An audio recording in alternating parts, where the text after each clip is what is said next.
গত বছর ভৌগোলিক নির্দেশক অর্থাৎ জিআই পণ্যের স্বীকৃতি পেয়েছে নাগফজলি আম। এই বিশেষ জাতের আমের বাগান দেখতে সম্প্রতি আমরা গিয়েছিলাম নওগাঁ জেলার বদলগাছি উপজেলায়। বেশ কয়েক বছর ধরেই বদলগাছিতে বাণিজ্যিকভাবে নাগফজলি আমের চাষ হচ্ছে।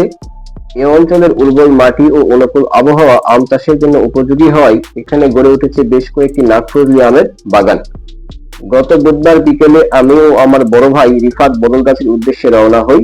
কীর্তিপুর হাট থেকে ব্যাটারি চালিত অটোরিকশায় করে যাত্রা শুরু করি। পিচঢালা রাস্তা ধরে এগোতে এগোতে উপভোগ করি গ্রাম বাংলার অপরূপ সৌন্দর্য। কীর্তিপুর হাট থেকে বদলগাছি পৌঁছাতে সময় লাগে প্রায় 20 থেকে 25 মিনিট এবং জনপ্রতি ভাড়া মাত্র 20 টাকা। পথের দুপাশে বিস্তীর্ণ সবুজ ফসলের মাঠ চোখ জুড়িয়ে দেই। দিগন্ত জোড়া সেই সবুজের সমারোহ যেন মনে এনে দেই প্রশান্তির পরশ। এভাবেই গ্রামীণ প্রকৃতির সৌন্দর্য উপভোগ করতে করতে আমরা পৌঁছে যাই বদলগাছি বাজারে। বাজার থেকে ভ্যানে করে রওনা হয় গ্রামের দিকে, কারণ আমের বাগানটি অবস্থিত বাজার থেকে কিছুটা ভেতরে। ছোট যমুনা নদীর পাশ ঘেঁষে চলে যাওয়া পিচঢালা গ্রামীণ সড়ক ধরে আমরা এগিয়ে চলি গন্তব্যের দিকে। রাস্তার দুপাশে সারিবদ্ধ গাছপালা, মনোরম পরিবেশ এবং পাশে বয়ে চলা ছোট যমুনা নদী পুরো যাত্রাকে করে তোলে আরো আকর্ষণীয়। কিছু দূর এগোতেই চোখে পড়ে নাগফজলি আমের বাগান। সঙ্গে সঙ্গে ভ্যান থেকে নেমে বাগানের ভেতরে প্রবেশ করি। বাগানে ঢুকেই দেখা মেলে গাছে গাছে ঝুলে আছে অসংখ্য আম। যে বাগানটি আমরা পরিদর্শন করি সেটি প্রায় 10 বিঘা জমির উপর গড়ে তোলা হয়েছে। এখানে নাগফজলি ছাড়াও বাড়িফোর এবং আম্রপালি জাতের আম চাষ করা হচ্ছে। বাগান মালিক জানান, নাগফজলি আম মৌসুমের শুরুতেই বাজারে আসে, ফলে অন্যান্য জাতের আমের তুলনায় অনেক সময় দাম কিছুটা কম পাওয়া যায়।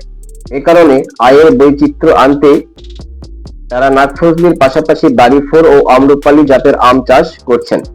বাগান মালিকের সঙ্গে কথা বলে জানা যায়, 10 বিঘা জমির এই বাগান থেকে প্রতি বছর গড়ে প্রায় 10 লক্ষ টাকার আম বিক্রয় করা সম্ভব হয়। তবে বাগানের পরিচর্যা, সেচ ও কীটনাশক বাবদ বছরে প্রায় 2 লক্ষ টাকা ব্যয় করতে হয়। মূলত ভিডিও কন্টেন্ট তৈরি করার উদ্দেশ্যেই আমাদের এই সফর। তবে বাগানের সৌন্দর্য এবং প্রাকৃতিক পরিবেশ দেখে আমরা সত্যই মুগ্ধ হই। সব মিলিয়ে বদলগাছির আম বাগান পরিদর্শনের অভিজ্ঞতা ছিল অসাধারণ। আপনি যদি নওগাঁ বা আশপাশের এলাকার বাসিন্দা হয়ে থাকেন, তাহলে এই মৌসুমে ভিন্নধর্মী এক অভিজ্ঞতার জন্য ঘুরে আসতে পারেন বদলগাছি, সাপাহার, পোরশা কিংবা নিয়ামতপুর উপজেলার আম বাগানগুলোতে।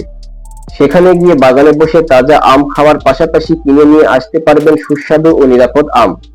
সেই সঙ্গে উপভোগ করতে পারবেন গ্রাম বাংলার প্রকৃতি আর আমের রাজ্যের এক অনন্য অভিজ্ঞতা। Sakib Shahriar, on the moment, Badalgachhi, Naogaon.